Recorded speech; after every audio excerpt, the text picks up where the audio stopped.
kanan tezari nang natangani. Sini ko sa program ko Vin kumpanin ho. Iswa ng pagke sa kanan tezari Vin ko media so sa Vin lang ko sarwa kaya sarwa kaya sa ng Vin tatangani. Kadam suwa ko na so kani pagka kabuin ako sa ng Vin lang ko senani. Izi nang kamo kami ho lagi ba kiko jong pagka asila pa ho kanan jawa chule lang ka ho se zadan ho chule juing dan ho jong ni hindi mo ko ka tao ni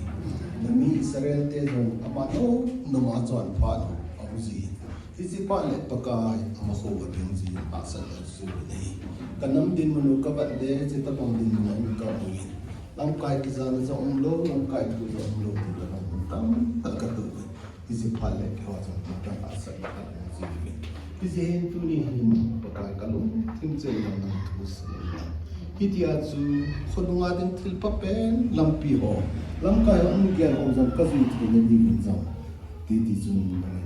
china lung tim na ma pa na le pi ni ma ka awai kami ti ho jong nei ben bit pi bin lang ka gamu jong nei ben bit pi bin ti a tu ni ai ko ma ka ta ho ki ni akisu ko zo silang paka naning dam bin na anu na divin malampi ak mapui pen mabana kisu kha bena boina asu pelo na din silai saibul munazam kala tolen asu lo na din paka ni le divin na ki ho en ka gya luwa iti papen in te ka gya lo sam ko longa din na apa pen an helo thi paka hi je nang panasa pen ta ko mane boiwa iti chu ka no ka zui thi wa ka pon thi na di man sa ne ban pi ti ka ta wa hi du di ko panwa para sai san ni no pi sa ni na thang ba le